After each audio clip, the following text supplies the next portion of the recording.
Episode 1 की शुरुआत में हमें दिखाया जाता है कि कैंपर्स ने एक राफ्ट बनाई है और वे आइलैंड छोड़कर जा रहे हैं, पर तेज़ हवा और बड़ी लहरों की वजह से उनका प्लान बिगड़ जाता है और वे वापस आइलैंड में फंस जाते हैं। वे दोबारा बोट के द्वारा ही यहाँ से निकलने का प्लान बनाते हैं, जिसके लिए केंजी, सैमी, ब्रुकलिन और याज लुक आउट पॉइंट जाते हैं हैंग ग्लाइडर लाने, ताकि उससे बोट की सेल बनाई जा सके। डेरियस बेन के पास रहता है क्योंकि बेन कुछ अजीब बिहेव कर रहा था। एक सेरेटोसॉर्स को दिखाया जाता है जिसका अचानक कोई शिकार कर देता है। डेरियस के द्वारा बार बार पूछने पर बेन आखिरकार बता ही देता है कि उसे क्या परेशानी है। बेन बम्पी को छोड़ना नहीं चाहता। उनकी राफ्ट में बम्पी कभी फिट नहीं हो पाएगी। दूसरी तरफ सैमी और केंजी को कोई चीज़ दिखाई देती है। यास को कुछ अंडे मिलते हैं जो शुरुआत में उसे पत्थर जैसे लगे। ये अंडे डायमोफोडॉन के थे। डायमोफोडॉन वहाँ अपीयर हो जाता है। ब्रुकलिन और याज हैंग ग्लाइडर की मदद से वहाँ से भागते हैं, पर डायमोफोडॉन पीछा करना बंद नहीं करते। एक डायमोफोडॉन की वजह से वे नीचे गिर जाते हैं। बम्पी, बेन और डेरियस डायमोफोडॉन को भगा देते हैं। केंजी और सैमी बताते हैं कि उन्हें टिफ और मिच की बोट दिखाई दी है और शायद अब वे फाइनली वहाँ से निकल पाएंगे। एपिसोड के एंड में E750 सेरेटोसॉर्स की लाश को खींचकर कहीं ले जा रही होती है। वे सभी सावधानी से बोट पर जाते हैं। उन्हें लगता है कि टिफ और मिच अभी भी वहाँ पर हैं, पर हमें पता है कि वे दोनों मारे जा चुके हैं। किसी चीज़ की वजह से बोट ज़ोर से हिलती है और उस पर एक छेद हो जाता है, जिसे फिक्स करने के लिए वे आसपास मटेरियल ढूंढने लगते हैं, पर दो ओरानोसॉरस उन पर हमला कर देते हैं, जिससे बहुत मुश्किल से बचते हुए वे पटाखों की मदद से उन्हें भगा देते हैं। कुछ तो ऐसा हुआ था जिससे ओरानोसॉरस जैसे शाकाहारी डायनासोर ने इन पर हमला किया। एपिसोड के एंड में हमें एक डेड ओरानोसॉरस दिखाया जाता है और E750 की रोड सुनाई देती है। किसी तरह वे बोट के छेद को बंद तो कर देते हैं, पर इससे काम नहीं चल सकता। वे सभी ज़रूरत का सामान लाने पास में ही केंजी के पिता के पेंट हाउस जाने का प्लान बनाते हैं। पेंट हाउस जाकर वे सभी थोड़ा चिल करते हैं, पर कुछ मोनोलोफोसॉरस पेंट हाउस के अंदर चले जाते हैं। मोनोलोफोसॉरस उन पर हमला कर देते हैं। सैमी, याज और बेन गाड़ी लेकर वहाँ से भागते हैं और वे ब्रुकलिन, केंजी और डेरियस को भी अपने साथ ले लेते हैं। उन्होंने पेंट हाउस से कुछ काम की चीज़ें साथ में ले ली थी। मेंटाकॉप का ड्रोन दिखाया जाता है जो आइलैंड में कुछ ढूंढ रहा था। उसे E750 भी दिखाई देती है। E750 तुरंत ही ड्रोन को तोड़ देती है। वे बोट के छेद को किसी चीज़ से जोड़ देते हैं जिसे सूखने में 48 घंटे लगेंगे, यानी उन्हें और 48 घंटे आइलैंड में ही बिताने होंगे।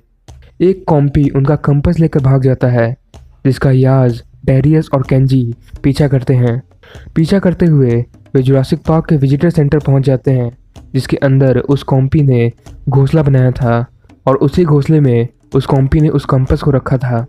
सैमी कुछ ऐसी इंफॉर्मेशन ढूंढने के बारे में सोचती है जिसका वो मेंटाकॉप के खिलाफ इस्तेमाल करके अपनी फैमिली को बचा सके, जिसके लिए वो ब्रुकलिन के साथ अंडर कंस्ट्रक्शन साइट पर जाती है।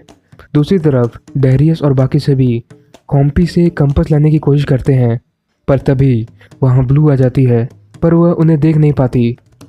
उन्हें कंपास तो मिल जाता है, पर ब्लू उन्हें देख लेती है। वे सभी गाड़ी में चले जाते हैं, जिस पर ब्लू लगातार हमला करती है। गाड़ी नीचे गिर जाती है और ब्लू उसके नीचे दब जाती है। वे सभी ब्लू को बाहर निकालते हैं। कुछ देर रुकने के बाद वे सभी वहाँ से भाग जाते हैं, पर ब्लू अब उनका पीछा नहीं करती। ब्रुकलिन और सैमी को एक कमरा मिलता है जहाँ लैपटॉप के अंदर डॉक्टर वू के कुछ वीडियोस थे E750 के बारे, जहाँ हमें पता चलता है कि E750 का नाम स्कॉर्पियस रेक्स है, जो डॉक्टर वू द्वारा बनाया गया सबसे पहला हाइब्रिड डायनासोर है। मिस्टर मजरानी ने स्कॉर्पियस को डिस्प्ले में नहीं रखा क्योंकि वो काफ़ी बदसूरत है। स्कॉर्पियस वू पर हमला कर देती है। मिस्टर मजरानी ने स्कॉर्पियस को ख़त्म करने को कहा, पर वू ने उसे क्रायोजेनिक सस्पेंशन में डाल दिया आगे की रिसर्च के लिए। पर जल्द ही उस जगह को दिखाया जाता है जहां स्कॉर्पियस को बंद किया गया था और वो टूटा हुआ था, यानी स्कॉर्पियस अब अपनी कैप्टिविटी से बाहर है।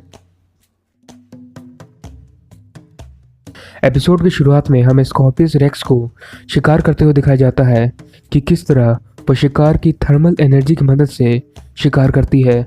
डेरियस गैलीमैमस को देखने जाता है, जो उसके पिता के सबसे फेवरेट डायनासोर थे। उसे पेड़ पर एक गैलीमैमस की लाश भी दिखती है। ब्रुकलिन और सैमी डेरियस को स्कॉर्पियस के बारे में बताते हैं। वे फटाफट वहां से निकलने के बारे सोचते हैं, पर खराब मौसम की वजह से रुक जाते हैं। केंजी कार की बैटरी की मदद से फेंसेस को इलेक्ट्रीफाइड बना देता है। रात होते ही स्कॉर्पियस अपीयर होती है, जिसने कई पैरासाउरोलॉफस को मार डाला था। स्कॉर्पियस को बच्चों के बारे में पता चल गया था। वह पेड़ की मदद से उनके पास पहुंच जाती है, पर बिजली गिरने की वजह से एक पेड़ पर आग लग जाती है, जिससे स्कॉर्पियस एकटक देखती ही रहती है। जिसका फ़ायदा उठाकर कैंपस नीचे जाते हैं, पर आग बुझते ही वह वापस बच्चों के पीछे पड़ जाती है। पर दूर से किसी चीज़ की रोर सुनाई देती है, जिसे सुनकर स्कॉर्पियस वहाँ से चली जाती है। सैमी को स्कॉर्पियस के कांटे लग जाते हैं, जिससे वह बेहोश हो जाती है। सैमी के अंदर जहर फैल रहा था, इससे अब उसे एंटीडोट की ज़रूरत थी, जिसे ब्रुकलिन ने वो वाली वीडियो के अंदर देखा था। यानी शायद उस लैब में ही उन्हें एंटीडोट मिल सकता है, जिसे लेने याद चली जाती है। डेरियस और बेन एक धमाका करने जाते हैं, क्योंकि उन्होंने ये रियलाइज़ किया था कि स्कॉर्पियस आग से हिप्नोटाइज हो जाती है। धमाके से वे स्कॉर्पियस का ध्यान याज से भटका सकते हैं। याज को फाइनली एंटीडोट मिल जाता है, पर वापस आते वक्त याज को स्कॉर्पियस दिख जाती है, जो उसका पीछा करने लग जाती है।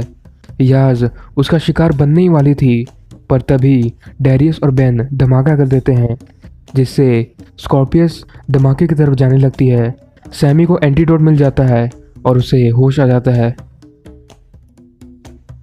तूफान रुक चुका था, इसलिए वे बोट की तरफ जाने का प्लान बनाते हैं, पर बेन गायब था। इसलिए डेरियस बेन को लाने जाता है और बाकी सभी को बोट पर जाने के लिए कहता है। केंजी, ब्रुकलिन, याज और सैमी भटक जाते हैं, क्योंकि स्कॉर्पियस ने पेड़ बर्बाद कर दिए थे। डेरियस को बेन मिल जाता है, वो बम्पी को ढूंढ रहा था। बायोल्यूमिनेसेंट पैरासाउरोलॉफस का झुंड केंजी और बाकी सभी के सामने आने लगता है, क्योंकि स्कॉर्पियस उनका पीछा कर रही थी। बेन इस आइलैंड में ही रहना चाहता है। फोर्सफुली वो डेरियस को मना भी लेता है। बम्पी को दूसरे एंकाइलोसॉरस अपने झुंड में शामिल कर लेते हैं। दूसरी तरफ स्कॉर्पियस उन सभी पैरासाउरोलॉफस का शिकार कर देती है। स्कॉर्पियस एंकाइलोसॉरस झुंड के पास भी आकर हमला कर देती है, पर यहाँ एंकाइलोसॉरस जीत जाते हैं और स्कॉर्पियस भाग जाती है। बेन समझ जाता है कि झुंड बम्पी को ज़्यादा सुरक्षित रखेगा। बेन और डेरियस डॉक पर पहुंचते हैं, जहां बोट नहीं थी, और वे यही सोचते हैं कि केंजी और बाकी सब जा चुके हैं। पर तभी वहां एक नहीं बल्कि 2 स्कॉर्पियस रेक्सेस अपीयर हो जाते हैं। वे दोनों स्कॉर्पियस आपस में लड़ने लगते हैं। डेरियस और बेन कार के अंदर जाकर छिप जाते हैं। लड़ाई के दौरान स्कॉर्पियस गाड़ी को पलट देते हैं। डेरियस बताता है कि शायद स्कॉर्पियस एसेक्सुअली रिप्रोड्यूस कर सकती है, यानी अकेले ही वह और स्कॉर्पियस पैदा कर सकती है, और यदि उसे रोका नहीं गया तो वह बहुत सारे स्कॉर्पियस पैदा कर देगी और यहाँ कोई नहीं बच पाएगा। इसलिए वे दोनों स्कॉर्पियस को ख़त्म करने जाते हैं।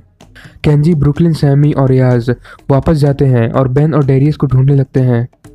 वे सभी फाइनली रीयूनाइट होते हैं। डेरियस को उसका ट्रैंकुलाइजर मिल जाता है। स्कॉर्पियस उन्हें देख लेती है और हमला कर देती है। डेरियस निशाना लगाता है, पर चूक जाता है। वे सभी किचन में छिप जाते हैं और जुरासिक पार्क के किचन सीन जैसा एक सीन होता है। वे सभी आग जला देते हैं और वहाँ से भाग जाते हैं, पर ब्लू वहाँ आ जाती है। साथ ही साथ दोनों स्कॉर्पियस भी वहाँ पहुँच जाते हैं। ब्लू स्कॉर्पियस पर हमला कर देती है।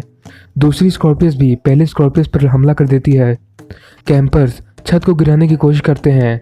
छत गिरने लगती है और ब्लू वहाँ से भाग जाती है, पर दोनों स्कॉर्पियस छत के नीचे दब जाते हैं।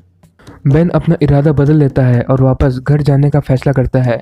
अचानक कुछ लोग हेलीकॉप्टर से आ जाते हैं और उन्हें वापस डॉक पर आने के लिए कहते हैं। कैंपस को लगता है कि शायद ये लोग उनके रेस्क्यू के लिए आए हैं, पर ऐसा नहीं था। वे खुद इन बच्चों को देखकर चौंक जाते हैं।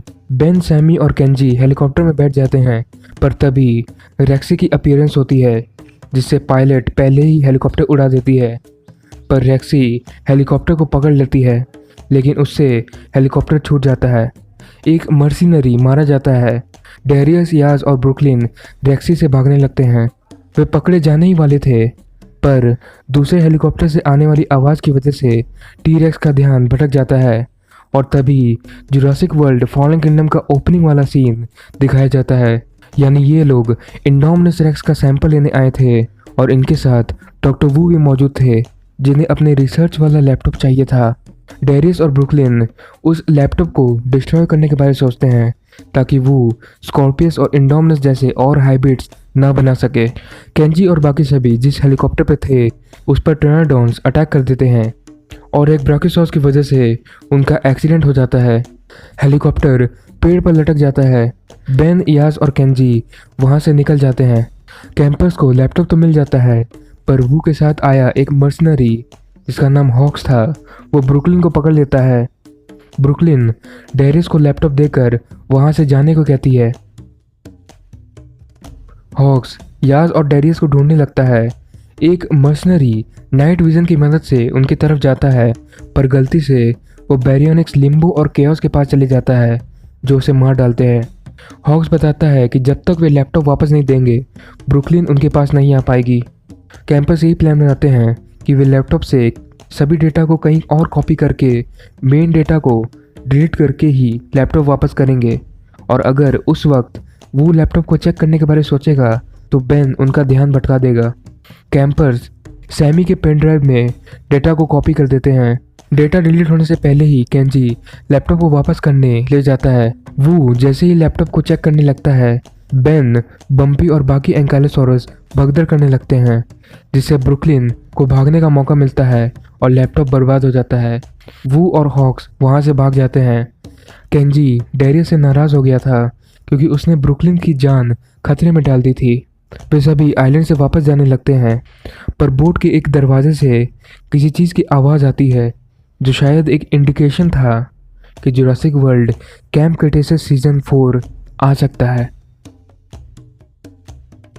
तो बस आज के लिए इतना ही।